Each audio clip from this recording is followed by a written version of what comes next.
G'day YouTube. Bit of a cack-handed way of building a movie this, but anyway, the ancestor of the SunGas Mark II solar thermal wood gasifier can be seen here beside the rear entrance of the land of the Beardy's History House and Museum, where they have two World War II vintage charcoal gas producers. Don't know who built that one, but this is my father's 1943 effort.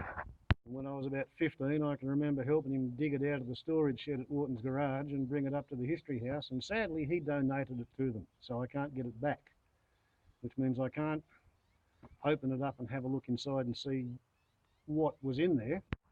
But I am in a position where I can make a pilgrimage and I can visit my father's 1943 charcoal gas producer, with which he used to drive the family car to the coast, which is 150 miles away. From what I can make out, this is where you feed it its charcoal. This is insulation around the fire tube. This here is where you scrape out the ashes afterwards. This is its air inlet. And I'm assuming there would have been a butterfly valve across here or something.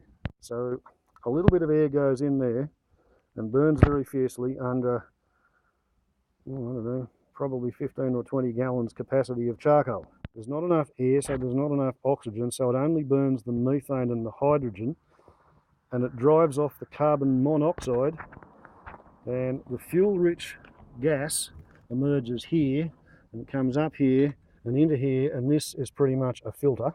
There's where the first stage Cyclone filter's exit pipe has been ripped off, but you can see the bracket there that it was bolted to. There's another view of the same bracket, and as you come up there's yet another bracket, and here's what's left of the delivery pipe from the top bracket running across to the second vertical cyclone filter, and this one runs the other way. The gas comes in at the bottom and it emerges out the top, and this is what leads up to the front, where you'd have a condenser and a water/tar trap, and then you'd feed that into the carburetor.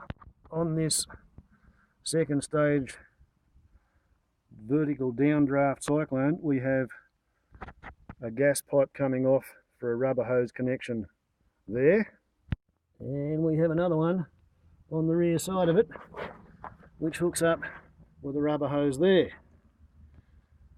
So presumably if you take your foot off the accelerator suddenly, rather than have a gas pressure build up in there, it pretty much recirculates its own unburned fuel gases. And all of these connections have had 30 or 40 years of rust on them, and then they've been painted a couple of times as well. So sadly that's the best clinical diagnosis of what's inside it I can come up with at the moment.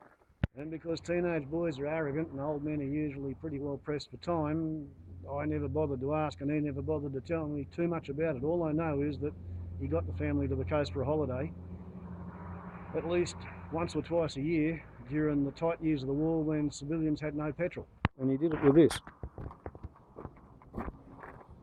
So I figure that if my grandfather had a blacksmith forge which ran on charcoal, and he collected the charcoal on the block of land that I'm living on, and if my father had a charcoal gas producer that he could make his car run on, then it must be my responsibility to do away with the fire end of this transaction, do away with burning the wood and turning it into charcoal entirely, and we'll use that as a heat source to turn wood into charcoal, plus methane, plus hydrogen, plus water, plus turpine, plus creosote, plus tar, plus actinic acid.